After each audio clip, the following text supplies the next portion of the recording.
Ya llevamos 19 estados y la Ciudad de México en las giras. Aquí Paulina me ayudó a hacer una presentación. Iniciamos 14 y 15 de junio en Coahuila, Tamaulipas y Durango. En Coahuila estuvimos con los mineros, las familias de los mineros que perdieron la vida en Pasta de Conchos y en la minera del Pinabete, después en Nuevo Laredo en las instalaciones de aduanas y en Durango con la planta potabilizadora de agua saludable de la laguna. Esa fue la primera gira. La segunda semana en Veracruz, Minatitlán, parece que vamos a regresar a Veracruz en otra de las giras, y Oaxaca, todo el corredor del Istmo de Tehuantepec, el interoceánico. También vimos Guardia Nacional y Caminos de Mano de Obra. Adelante. La tercera semana fue Tren Maya, principalmente. Visitamos Campeche, Yucatán y Quintana Roo. La cuarta semana, Baja California, Mexicali y Puerto Peñasco. Bueno, Puerto Peñasco ya está en Sonora. Estuvimos en Mexicali y en Sonora, en Puerto Peñasco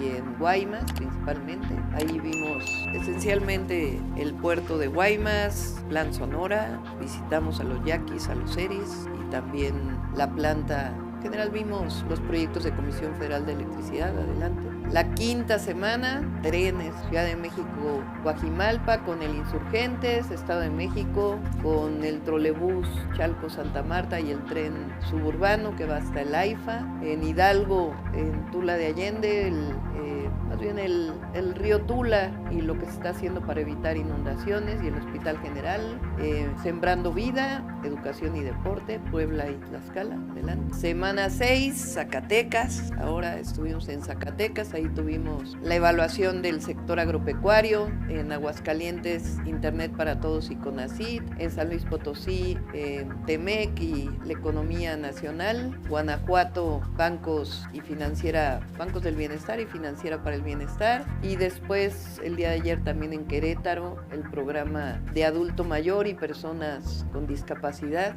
Y como lo digo en los eventos, es una gira histórica, porque la evaluación se hace frente al pueblo de México. No es que tengamos una reunión privada donde se hace la evaluación y aparte tengamos el evento público, sino en el evento público se hace la evaluación, por ejemplo en San Luis Potosí, del tratado comercial con Estados Unidos y Canadá, de la relación del comercio México-China, lo hizo el secretario de Hacienda, la secretaria de Economía. Es decir, es una transición frente al pueblo de México, visitando cada una de las entidades de la República. Aprovechamos también en el camino para hablar de los distintos temas con el presidente. Entonces realmente ha sido algo extraordinario, único. El amor que le tiene el pueblo de México además al presidente López Obrador es algo extraordinario. Lo dije en Guanajuato, el doctor Mora. Yo recuerdo que en el 2006 inició esta consigna de "es un honor estar con Obrador". Se cierra el ciclo del presidente después de 6 años de la presidencia, y yo creo que no hay ningún presidente en la historia de México que haya salido con tanta fuerza de su sexenio. El grito sigue siendo "es un honor estar con Obrador", y el cariño es enorme. Entonces es realmente pues muy emocionante este proceso, y ya nos va a tocar pues a partir del 1 de octubre la entrada al gobierno. Les platico también que ya estamos trabajando sobre el día 1. Vamos a ir al Congreso, a la banda presidencial. Después vamos a recibir a los mandatarios de todo el mundo en Palacio Nacional, y después vamos a tener un meeting afuera de Palacio para informar de nuestro programa, de nuestro proyecto para los siguientes 6 años. Ya estamos también trabajando en ello, y pues es muy importante el trabajo que estamos haciendo. Además, pues como ustedes saben, me estoy reuniendo con todo el equipo, ya está el gabinete, estamos trabajando sobre el Plan Nacional de Desarrollo 2024-2030, estamos trabajando el plan hídrico, el plan económico, el plan de programas sociales, de programas de bienestar. Ayer anuncié que son 3 programas nuevos, 2 que ya habíamos hablado de ellos. Uno es el de becas de niños y niñas de escuela pública, universal. Iniciamos en 2025 con los adolescentes de secundaria. El otro es de mujeres de 60 a 64 años, también universal. Y hemos venido trabajando ya desde hace rato. De hecho, el equipo, vamos a tener una reunión ahora de transición con el equipo de salud. Va a venir el doctor Kersenovi para hablar sobre IMSS Bienestar y los proyectos que tenemos que consolidar, y al mismo tiempo sobre este programa de salud que ya venimos trabajando desde hace tiempo. Ayer aproveché que era la evaluación del programa de pensión adulto mayor para mencionarlo. El objetivo es que enfermeros, enfermeras, médicos, médicas y los promotores, los servidores de la nación visiten a los 12 millones de adultos mayores en sus domicilios. Vamos a iniciar de octubre a diciembre con lo que se llama un tamizaje, es decir, una consulta a los adultos mayores, hombres y mujeres, de su situación de salud, qué medicamentos usan, cada cuánto van al médico. Vamos a hacer un cuestionario diseñado por los médicos especialistas, además de conocer en qué destina la mayor parte de la pensión, cuáles son, a qué lo destinan, y en enero pues ya iniciar con el trabajo de las visitas domiciliarias. Probablemente tengamos que incorporar al equipo. Vamos a ver ya con en su momento el IMSS Bienestar, el IMSS con el ISSSTE, para si necesitamos contratar más médicos, enfermeros, enfermeras, para que hagan este trabajo con el mismo equipo que ya se tiene, para que por lo menos tengan una visita al mes los adultos mayores, de revisión de su situación de salud, y que puedan platicar y hablar de todo ello, y que tengan los medicamentos gratuitos, sea en este programa que anuncié en campaña de farmacias para el bienestar, o en los centros de salud, o incluso en los adultos mayores que están postrados, que no se pueden mover, que llegue el medicamento a su domicilio. Ya lo vamos a platicar, lo estamos trabajando. Importante que nos ayuden a difundirlo, y ya cuando entremos el 1 de octubre pues ya lo vamos a mencionar cada día del 1 de octubre a diciembre por lo menos. Tenemos ya un trabajo importante de avance de lo que vamos a mencionar cada día. Vamos a seguir visitando los estados de la República de viernes a domingo, en algunos casos hasta para ya informar cómo se va a desarrollar los trabajos del tren, tanto en el sureste del tren de carga como el tren que va a Dos Bocas, por ejemplo, y el tren que va a Puerto Progreso en el caso de Yucatán, como los trenes que van hacia el norte del país. Es decir, a partir del 1 de octubre no es que vayamos a sentarnos a trabajar, sino que ya inicia todo el trabajo, tanto de programas sociales como de obras públicas para informar a la población. Entonces, como ven, pues tenemos bastante trabajo y pues mucho entusiasmo, y ya con el gabinete completo, ya estamos definiendo las reuniones con el gabinete completo para que entre todos podamos diseñar este programa, este proyecto. Pues es lo que les queríamos informar el día de hoy. Iniciamos sesión de preguntas y respuestas con Sandra Aguilar de AE Informativo. Doctora, buenos días, buen inicio de semana para todos. Nosotros, imagino yo, encantados de difundir la información, pero sí compartirle, doctora, que en la experiencia que hemos tenido muchas veces es a través de las redes sociales, muchas veces es tema a lo mejor del registro de los adultos mayores, de medicamentos, todo a través de la tecnología, y solamente como comentario compartirle que para ellos o para muchos de ellos a veces eso es muy complicado, pero encantados de difundir la información.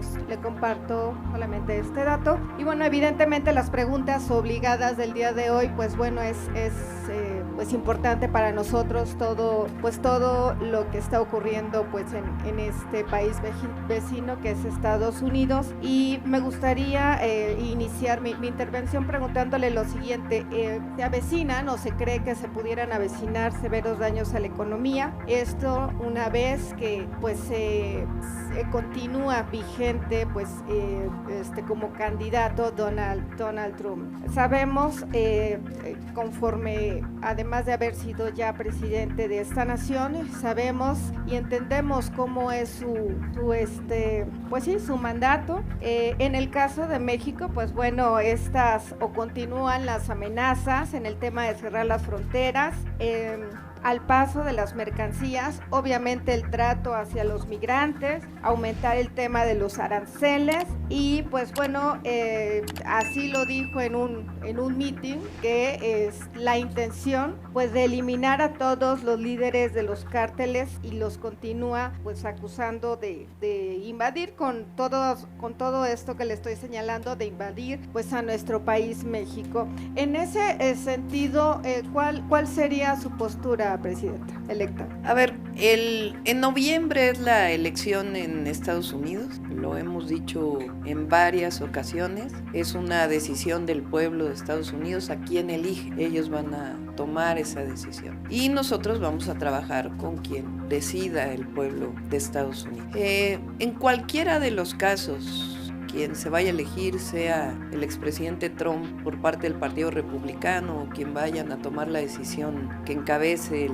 Partido Demócrata, ya la relación México-Estados Unidos en términos económicos no puede, hay mucha integración. Cerrar las fronteras tiene costos muy altos para Estados Unidos. El presidente, como ustedes saben, está escribiendo una carta, lo platicamos ahora en la gira, en donde se van a dar pues la información, los detalles de lo que significa esta relación comercial, económica que hay entre México y Estados Unidos, que nosotros también la estamos trabajando, porque recuerden cuando se cerró la frontera con Texas, pues fueron los propios empresarios tejanos que dijeron tiene que abrirse la frontera porque ya tenía afectaciones a la economía de ese estado tan importante de los Estados Unidos. Entonces es importante que haya información, que no se malinforme de esta importancia. También el presidente Trump habló de que él quiere mantener el tratado comercial con México, lo dijo también en uno de sus eventos y en efecto pues hay que mantener el tratado comercial. Es importante que se sepa que lo que viene no es una renegociación del tratado, es una revisión menor del tratado. Entonces las bases del tratado pues están ahí y se beneficia a México y se beneficia a Estados Unidos. Hoy somos el principal socio comercial de los Estados Unidos y al mismo tiempo pues las y los mexicanos que están en Estados Unidos, sea primera, segunda o tercera generación, tienen un impacto en la economía de Estados Unidos muy importante, superior incluso al PIB de países de América Latina, lo que generan los mexicanos y las mexicanas en Estados Unidos. Entonces hay que estar informando permanentemente de los beneficios de esta relación comercial, de lo que aportan las y los mexicanos en Estados Unidos, e informar además que los migrantes no llevan droga y que los migrantes no son los causantes pues de el problema también de adicciones que existe y del consumo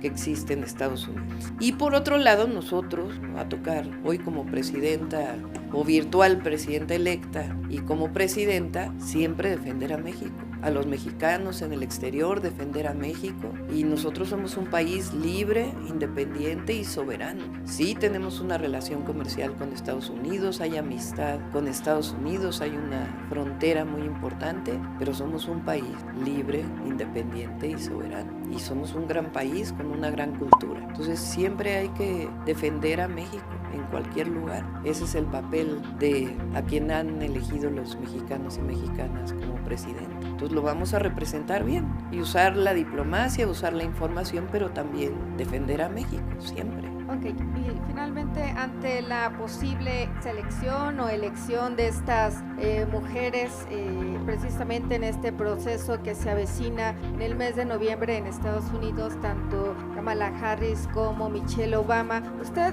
pudiera decir o cómo se siente con respecto a que pudiera ser parte pues de lo que ocurrió aquí en México? Fue histórico lo que ocurrió, es usted la mujer, la primera mujer virtual electa pues, para gobernar una nación. ¿Pudiera decirse que este efecto Claudia Sheinbaum ocurriría, por qué no, en Estados Unidos? Ya dependerá del pueblo de Estados Unidos. La primera mujer que compitió para la presidencia fue Hillary Clinton, y ahora pues hay la posibilidad de que otra mujer compita por el Partido Demócrata. Pues por supuesto que como mujeres nos da gusto que participen las mujeres, pero tendrá que decidir el pueblo de Estados Unidos a quién elige como presidente y nosotros llevarnos bien. Y además el presidente Biden ha tenido una buena relación con México y va a ser presidente hasta enero del 2025. Entonces nosotros, más allá de a quién se elija, pues la relación siempre es de presidente a presidente, de presidenta a presidente. Entonces hasta el último día de la presidencia del presidente Biden, pues vamos a tener una relación con el presidente de Estados Unidos. Le agradezco, buen día. Ya le tocará al pueblo de Estados Unidos decidirlo, ¿no? Yo creo que es responsable de nuestra parte y además así lo establece la Constitución, la autodeterminación de los pueblos. Entonces, más allá de una opinión personal o no, yo creo que, y particularmente en una relación tan importante como Estados Unidos, hay que tener respeto por quien decide el pueblo de Estados Unidos y siempre defendiendo a México y no permitiendo pues que se utilice a México como parte, como el elemento central de la campaña. Siguiente pregunta. No lo creo. Ya dijo él que él está de acuerdo en que permanezca el tratado. Entonces, va a haber una buena relación, yo estoy convencida de ello. Entre otras cosas porque en este periodo, por el tratado, por otras razones y también porque la economía de México está bien, nos convertimos en el primer socio comercial de los Estados Unidos. Siguiente pregunta de Carlos Navarro de El Heraldo. A ver, espérame, es que sobre el mismo tema. Pues es una decisión de él. Yo respeto mucho al presidente Biden. Tuve la oportunidad de hablar con él por teléfono, me habló para felicitarme. La verdad lo respeto mucho. También hablé con la vicepresidenta Kamala Harris y repito nuevamente, es una decisión de ellos, nosotros respetamos a todos y siempre defendiendo a México en una relación como iguales, como país soberano, independiente, libre y al mismo tiempo con una gran relación comercial en la que nos beneficiamos Canadá, Estados Unidos y México. Buenas tardes a todas y todos. Doctora, preguntarle, en días pasados se dieron a conocer los resultados del examen de admisión de la UNAM. 9 de cada 10 aspirantes quedaron fuera de este proceso por diversos factores. ¿Qué opinión le merece y en el corto plazo y en el largo plazo cuál es la ruta que debería de seguirle la UNAM en estos casos, por favor? La UNAM es una institución autónoma. Ellos tienen que tomar pues sus propias decisiones, por supuesto, que en la medida que pueda haber coordinación con sus investigadores, académicos, pues es algo bueno para el desarrollo del país. Pero ellos tienen que tomar sus propias decisiones. Por ejemplo, en el examen de Comipems que hemos dicho y sostenemos que no debería existir ese examen porque recientemente ha salido quien defiende el examen.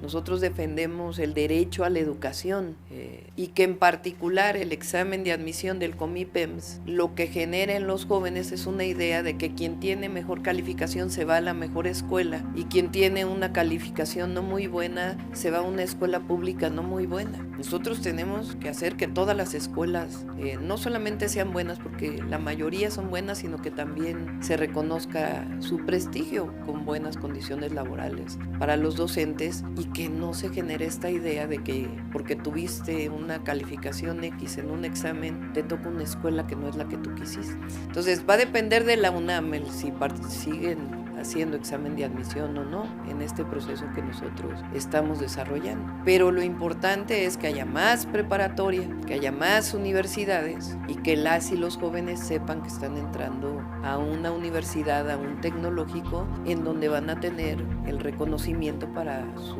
posterior ingreso a trabajar. No me gusta mucho usar la palabra mercado laboral, pero a trabajar en algo que sea de su interés. Y eso es parte de lo que tenemos que hacer, en fortalecer nuestro sistema educativo y fortalecer también la educación media superior y la educación superior. ¿Cómo atender la frustración de cientos de miles de jóvenes que pues, no pudieron lograr su objetivo, doctora, en estos casos? Cuando hicimos nosotros la Rosario Castellanos, la Universidad Rosario Castellanos, es algo, la verdad, que es de reconocer, además de la rectora de la universidad. Primero fue Instituto Rosario Castellanos, después la convertimos en universidad y ahora queremos ser Universidad Nacional Rosario Castellanos, es decir, que esta universidad sea nacional. Al principio, la Rosario Castellanos era como la quinta opción de los jóvenes y las jóvenes. Entonces presentaban examen de admisión en la Rosario, en la UNAM, no les daban el lugar Entonces se iban al Poli, no les daban el lugar, se iban a la UAM, no les daban el lugar, y así hasta que decían, bueno, pues vamos a la Rosario Castellanos. La Rosario Castellanos hoy hay que ver exactamente ahora, pero cuando yo dejé el gobierno de la ciudad, en el 70% de quienes estudiaban era su primera opción. Quiere decir que las y los jóvenes reconocían en la Rosario Castellanos una universidad que respondía a sus intereses, al desarrollo educativo, y que no se genera esta idea de que unas universidades son mejores que otras. Unas tienen muchísimos años y tienen investigación y demás, pero no por ello las otras universidades no lo tienen. Por ejemplo, el TECNM, el Tecnológico Nacional de México, es una institución de gran prestigio en muchísimos estados de la República. Es una institución nacional que tiene más alumnos que la UNAM o que el Poli. Entonces, el presidente ahora, López Obrador, hizo mucho por la educación básica, la nueva escuela mexicana, la basificación de los profesores, echar para atrás la reforma educativa, los nuevos libros de texto. Nosotros vamos a continuar en esa fortaleza, vamos a revisar el UCICAM, que ya lo dijimos, con los profesores, con los maestros y maestras, y también vamos a fortalecer la media superior y la superior pública. Yo hablé de que vamos a crear 300,000 espacios más por lo menos en la educación superior. Entonces es lo que el papel del Estado pues es la educación como un derecho. Y nada más una precisión, ¿el meeting del 1 de octubre sería en el Zócalo o en dónde sería? Sí, en el Zócalo. Gracias, buen día a todas y todos. Continuamos con Sandra Aguilera de Grupo Larsa Comunicaciones. Gracias, doctora Sandra Aguilera de Grupo Larsa Comunicaciones. Felicidades, no la había podido felicitar. Tocando el mismo tema, doctora, muchas redes sociales están los chicos desesperados, quejándose, casi se suicidan porque no se quedaron ni en el Politécnico ni en la UNAM. Mi pregunta es, si tienen la opción de la Rosario Castellanos, ¿aún es tiempo de que ellos puedan inscribirse?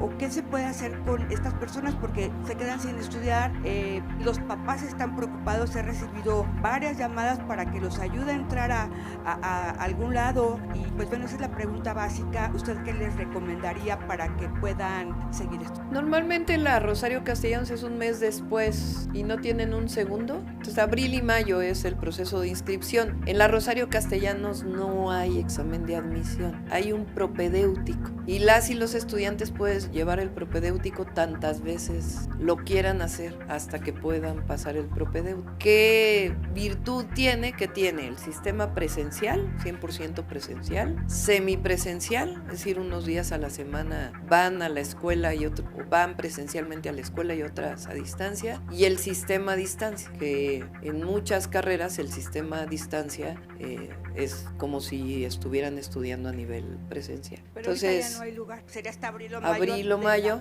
del próximo vamos año. A preguntar bien, abril o mayo del próximo año, y tienen esa posibilidad, y vamos a abrir más universidades. El presidente abrió las Benito Juárez, ahora vamos a fortalecer las Benito Juárez y además Universidades del Bienestar Benito Juárez, y además hacer la Rosario Castellanos Y ojalá Nacional. se pudiera abrir, sobre todo por Sí, los que se quedaron. tiene sin estudios. o sea, hacer una universidad no es, tenemos la virtud de que ya existe la Rosario Castellanos, que ya tiene planes de estudios, entonces tiene que abrirse un espacio para los maestros y maestras que puedan entrar, y después los lugares físicamente, etcétera, etcétera. Gracias. Y la Universidad de la Salud también va a haber otros lugares para la Universidad de la Salud. Me llamó la atención, por ejemplo, en Sonora, justo una familia me dijo, mi hija va en la UNISA, que solamente está aquí en la ciudad, aunque ya hay unas Benito Juárez que son de la salud. Entonces hay que abrir más porque además se requieren más médicos. De hecho, voy a tocar un tema justamente de los médicos, porque tenemos muchos doctores que hacen su especialidad en diferentes hospitales de todo el país. Aquí yo tengo, pues bueno, denuncias del hospital civil donde les cobran por estar dentro del hospital civil, por hacer su especialidad. Del Hospital Civil De Jalisco, donde les cobran de 50 a 500 mil pesos por quedarse dentro de ese hospital. Esto ha venido sucediendo constantemente, principalmente en la especialidad de cirugía plástica, y tenemos también ya médicos que están cursando o están haciendo su especialidad, que son violentados por los mismos médicos dentro de ese sector, son violentados por ellos y terminan, pues les dicen que no pasaron los exámenes, que están mal y bueno, no tenemos médicos especialistas y les hacen esto, pues tengo varias denuncias de doctores que me han pedido ayuda y que me han dicho que me hagan el examen donde quieran, en el IMSS, donde sea, pero yo quiero seguir cursando mi especialidad, soy neurocirujano, ¿no? Y que ya tienen especialidades y todo, y bueno, esto se me hace incoherente. Yo hice la denuncia en la Dirección General de Calidad y Educación en Salud con el doctor García Ceja, sin embargo no he tenido respuesta de eso. Yo quiero decirle o pedirle que los funcionarios que puedan estar en todo esto, pues que estén comprometidos para lo que son pues su trabajo, ¿no? Porque esto es bien importante para los mexicanos, para los ciudadanos, pues tener médicos que no tenemos, ¿no? Entonces, pues bueno, no nos ha anunciado todavía su gabinete externo, pero sí me gusta hacerle esta observación. Muchas gracias, doctora. Sí, bueno, el Hospital Civil está también vinculado con la Universidad de Guadalajara, entonces les pasamos ahí la información. Y fíjense, en el IMSS, esta idea del neoliberalismo, de no considerar la educación como un derecho, sino como un privilegio, y también esta palabra que se estuvo asociando a la educación, que es educación de excelencia, y la educación de excelencia la asociaron a cerrar el ingreso, como si por hacer un examen cada vez más difícil para ingresar te diera la garantía de que vas a tener profesionistas de excelencia. Yo no estoy de acuerdo con eso. ¿Qué fue lo que hicieron con la salud? Cerraron la cantidad de médicos generales para entrar a estudiar una especialidad. Ahora lo duplicó el presidente con Zoé Robledo, particularmente en el IMSS. No recuerdo ahorita los números, pero de los que había en el 2018 a los que se están graduando ahora es el doble, porque cambió la política. Si necesitamos más médicos especialistas y hay una universidad vinculada con una institución de salud pública, porque en general las especialidades se estudian en hospitales o centros de salud y en las aulas, es práctica ya la especialidad. De hecho, en general en salud, desde ciertos semestres ya tienen que ir a hospitales o a centros de salud. Si la universidad te está dando una calificación, te está diciendo pasaste, ¿para qué cierras el ingreso? Es esta idea de que son los niños talento los que deben de seguir estudiando, y como si hubiera niños talento, ¿no? Hay niños y niñas que son buenos para una cosa y otros que son buenos para otra cosa, pero no es que haya los genios y los no genios, no, yo no creo en ello. Entonces lo que hay que hacer es abrir las posibilidades para todo aquel joven que quiere estudiar, y claro, ya estudiando, pues ya será una cuestión del maestro o de la maestra quien si aprueba la materia o no la aprueba, ¿verdad? Ya es otra cosa distinta. Claro que tiene que haber un esfuerzo personal en el estudiante para ponerse a estudiar, pero no quiere decir que tenga que cerrar el ingreso para tener mejores. Eso es lo que yo no estoy de acuerdo. No estoy de acuerdo desde que tenía 15 años, ni desde que luché en el CEU.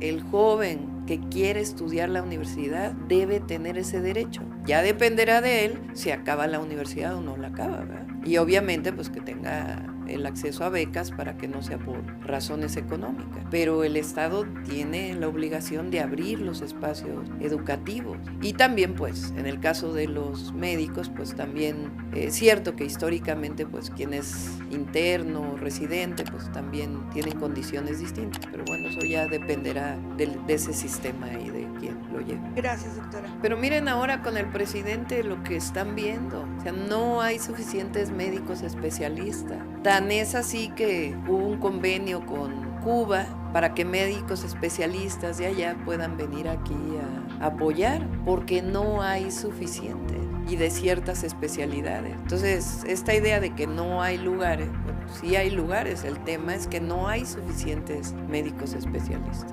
Pues tan es así que se duplicó y además, pues ahora son 80 hospitales, no se habían terminado cuando llegó el presidente en 2018, por esta idea de las APPs de que el privado iba a construir. Apenas están terminando los 80 que estaban en construcción. Gracias, doctora. Ya para finalizar le quiero preguntarte, es un asunto de salud pública, donde muchos doctores hacen su especialidad en cirugía plástica, pero lo hacen a través de internet, que es una maestría que estuve denunciando mucho con el presidente de escuelas que están en Veracruz, que son maestrías, nada más estudian 2 años y ya, no estudian una especialidad como tal, que es cirugía general y luego cirugía plástica. Hicimos una ley, bueno, ya nos la aprobaron en la Cámara de Diputados, ahorita pasó a la Cámara de Senadores, para que las personas los doctores que van a operar sean cirujanos plásticos, esteticistas, pero que sean certificados. Esto ya esperemos que salga pronto, porque han matado a mucha gente. De hecho, a usted le tocó en la Ciudad de México el doctor Conde, que estaba en la colonia Condesa, que no era doctor, era un venezolano que se dio a la fuga y se fue a Venezuela. Esto en cirugía plástica.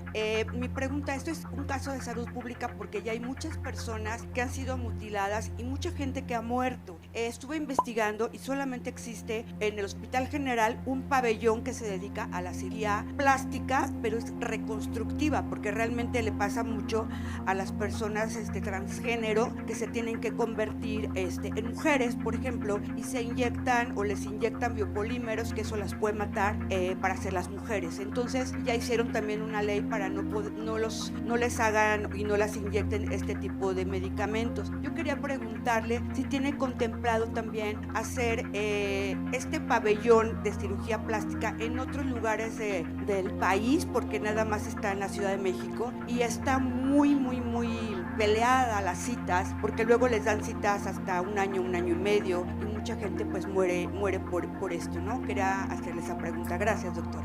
Pues ya lo platicaremos con el secretario de Salud y ya un día que venga para... Muchas ya si no gracias. es ahora, pues después. Gracias. Continuamos con Rodrigo Muñoz de NX Noticias. Buenos días, doctora. 2 temas quisiera abordar. El primero, nos platicaba sobre el programa que presentaron ayer para adultos mayores. No sé si tenga por ahí el dato de cuál sería el presupuesto para este programa y también cuántos hogares piensan visitar en estos meses que me dijo, bueno, que comentó de octubre a diciembre. Y ya por último, si hay algún criterio para escoger pues estos hogares en zonas prioritarias del país. Eso por aparte. No, va a ser universal. O sea, de octubre a diciembre tenemos que visitar a los cerca de 12 millones de adultas y adultos mayores de 65 y más para hacer este cuestionario. Y en el mismo proceso ir diseñando el esquema para que a partir del 1 de enero del 2025 empiece, o el 2 de enero de 2025, y empiece este programa. El presupuesto, no sé si tenga ahí Ya lo estamos trabajando. Obviamente un programa así pues tienen que coordinarlo Secretaría de Salud junto con Secretaría de Bienestar. Salud pues evidentemente porque es un programa de salud pública, y Bienestar pues porque son quienes van normalmente casa por casa y tienen que coordinarse con los servidores y servidoras de la nación. Por cierto, aprovecho para felicitar a los servidores y servidoras. Ayer en Querétaro ya no lo hice, pero realmente es increíble la labor que hacen, porque están en campo. Ahora ellos estuvieron pues en este apoyo que se dio a Acapulco, viviendo ahí en campamentos, apoyando, y realmente son compañeros y compañeras de primera. Entonces tienen que coordinarse con ellos porque ellos son los que están en campo. Entonces estamos trabajando en cuántos serían promotores de la salud, cuántos serían enfermeros, enfermeras, cuántos médicos, y ya lo estaríamos informando cuando entremos al lugar. Y ya por último, nada más para acotarse que ya se tocó el tema, pero respecto a la contienda de Estados Unidos, que es probable que sea la vicepresidenta Kamala Harris la que llegue a competir contra Donald Trump, pues sería algo histórico, así como está sucediendo en nuestro país con usted como virtual presidenta electa, que también se encontrara con una homóloga mujer, pero más allá de que sea mujer, pues sería una sucesión del Partido Demócrata, con el que sabemos que nuestros gobiernos han tenido mayor simpatía. ¿Usted se sentiría un poco más aliviada de que Kamala Harris fuera la que ganara esta contienda presidencial de alguna forma? Con quien vaya a ganar la contienda presidencial. Esa es la responsabilidad que tenemos al representar al pueblo de México. y a nuestro país. No involucrarnos en la elección, no tomar una posición. Claro, siempre defender a México, siempre, pero con quien vaya a elegir el pueblo de Estados Unidos, ahí nos vamos a poner de acuerdo. Gracias, doctora. Última pregunta de Santiago Rentería de El CEO. Hola doctora, ¿qué tal? Buenos días. Tocando el tema de Donald Trump, él ha dicho en campaña que de llegar a la presidencia bajaría de 21 a 15% los impuestos que pagan las empresas. Mi pregunta es si de hacerse realidad esa promesa perjudicaría al nearshoring que podría llegar a México. Como lo comenté, la relación comercial que hay entre México y Estados Unidos es muy grande. Yo no veo que vaya a parar esta inversión en México de empresas estadounidenses. México tiene ventajas comparativas muy importantes y pues la frontera que tenemos. Entonces no veo yo que en uno u otro caso vaya a disminuir. Y el propio tratado que tenemos, que pues evidentemente establece esta relación.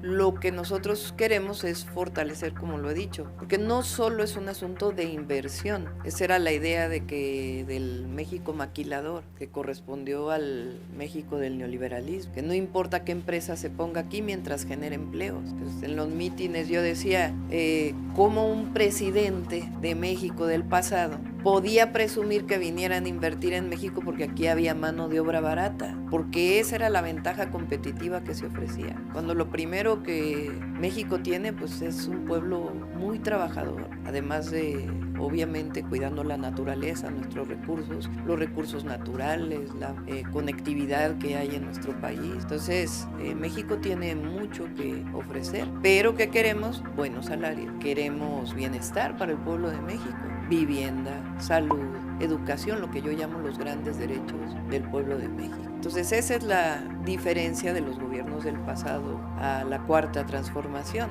Pero el que empresas estadounidenses quieran venir a México a invertir, eso va a continuar por la fortaleza. El desarrollo de los puertos del Golfo genera una ventaja muy importante para poder exportar al este de los Estados Unidos. El tren interoceánico pues es algo importantísimo. Se va a inaugurar también una carretera que va por el interoceánico. Entonces, el desarrollo del puerto de Salina Cruz, que ya está la escollera, y falta el desarrollo del puerto, donde también va a haber inversión privada. Entonces, México, yo estoy convencida, va a seguir recibiendo inversión y al mismo tiempo nos corresponde la inversión pública y el bienestar del pueblo de México.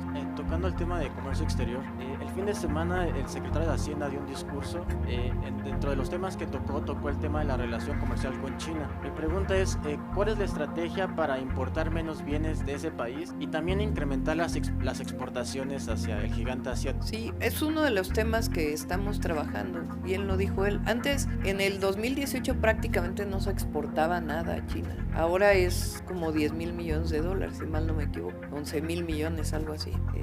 Es poco comparado con los 110,000 millones que importamos de China. Entonces esa relación pues tiene que, es decir, no se puede estar importando tanto y exportando tampoco. Entonces se tiene que revisar eso y también qué es lo que estamos importando. O sea, en la medida de lo posible, claro que somos una economía abierta y tenemos tratados comerciales con muchísimos países del mundo, pero también queremos que haya desarrollo en nuestro país, que haya inversión, desarrollo e innovación tecnológica en México. Hablando de desarrollo, me gustaría hacerle una última pregunta. En su documento de los 100 pasos para la transformación mencionó cambios en la banca de desarrollo. La pregunta en particular es, ¿qué busca cambiar en NAFIN y en Bancomex? ¿Virarlo hacia el nearshoring o qué busca cambiar? Sí, la banca de desarrollo tiene que ser promotora de la inversión pública y privada también y generar cadenas productivas, desde el microempresario hasta la inversión que está llegando extranjero. Entonces tiene que haber pues mayor participación de la banca de desarrollo. Estamos trabajando en ello. ¿Algo que me pueda adelantar? Ya lo platicaremos cuando ya demos a conocer quién va a estar ahí. Finalizamos conferencia de prensa, gracias. Sí, lo hemos platicado y estamos trabajando para no adelantarnos. Ya pronto les informamos pues de la estrategia de seguridad que tiene que ver con lo que hemos planteado, la atención a las causas, más y mejor Guardia Nacional, inteligencia y investigación, y aprovecho también por cierto para inteligencia y investigación y coordinación de las distintas áreas, y también regionalizado, o en los distintos estados. Y aprovecho también para dar mi pésame a la familia del responsable de inteligencia de la Secretaría de Seguridad Ciudadana que fue asesinado el día de ayer. Mi solidaridad con la familia y espero que muy pronto encuentren a los responsables. Ya lo platicaremos. Ya también lo vamos a platicar. Ya. No se adelanten con todo. Vamos a trabajarlo primero antes de enviarlo como iniciativa a la Constitución. Ya está en la Constitución, el cuarto constitucional, que la salud es un derecho, incluidos los medicamentos gratuitos. Y se fortalece con la iniciativa que envía el presidente. Vamos a evaluar si también requeriría una reforma constitucional o sencillamente en las leyes secundarias. Sí, lo vamos a presentar. Ya está trabajando Jesús Esteva en el proyecto. El presidente López Obrador autorizó para que lo empecemos a trabajar también con los ingenieros militares. Va a ser combinado, van a participar ingenieros militares y empresas privadas en la construcción, como se está haciendo en el Tren Maya. Tuvimos una reunión en donde yo tomé la decisión de que se inicie con el proyecto. También participa Edna, la secretaria, quien va a ser secretaria de SEDATU, que actualmente es subsecretaria, para ver derechos de vía. Entonces ya estamos trabajando en los proyectos. Si recuerdan, yo anuncié a Nuevo Laredo y a Guadalajara, pero tomé la decisión de que iniciemos el estudio hacia Nogales, porque si nos da, pues lo vamos a llevar hasta allá, que sería el objetivo. Son más de 3,000 kilómetros. Sería el doble de lo que el presidente hizo en este sexenio. Tiene una parte digamos más sencilla porque hay derecho de vía, o se puede comprar más derecho de vía. Una parte pasa por el desierto, incluso es más sencillo adquirir el derecho de vía en esa zona, si es que no lo existe. Hay otros más complejos porque pasa justo por la mitad de las ciudades. Por ejemplo, en Tepic me comprometí a hacer un puente vehicular porque el tren de carga pasa por la mitad de la ciudad. Ahora ya en Nogales incluso se está haciendo la derivación para que no pase en la ciudad. Entonces estamos trabajando ya en los proyectos y ya cuando tengamos un poquito más avanzado, pues lo platicamos con ustedes. Ya vamos a platicar con el gobernador Durazno. Sí, pero la idea es crear más universidades de la salud, de tal manera que se formen tanto médicos y médicas familiares, enfermeros y enfermeras, como también de otras especialidades, y necesariamente tienen que estar vinculados a un centro de salud, a una unidad de salud. Finalizamos conferencia, a ver, nomás, gracias. Carlos. Ajá. Sí, parece que, no conozco exactamente el día, pero parece que lo van a calificar la elección a finales de julio. Eso significaría que primera o segunda semana de agosto ya nos estarían entregando la constancia. Gracias, compañeros. A ver, la última acá, y ahora sí ya vamos, estamos viendo eso, cómo lo vamos a hacer. Tiene sus pros, sus contras. Ya estamos en esa decisión con Jesús, mi esposo. Sí, por supuesto. Tiene que hacerse la investigación. Omar va a ser el secretario de Seguridad y en este momento corresponde, entiendo que hay una colaboración entre la Fiscalía General de Justicia de la Ciudad de México, la Secretaría de Seguridad Ciudadana y la Fiscalía del Estado de México, porque él fue asesinado en Coacalco, Estado de México. Gracias, a compañeros. todos, ahora sí, gracias.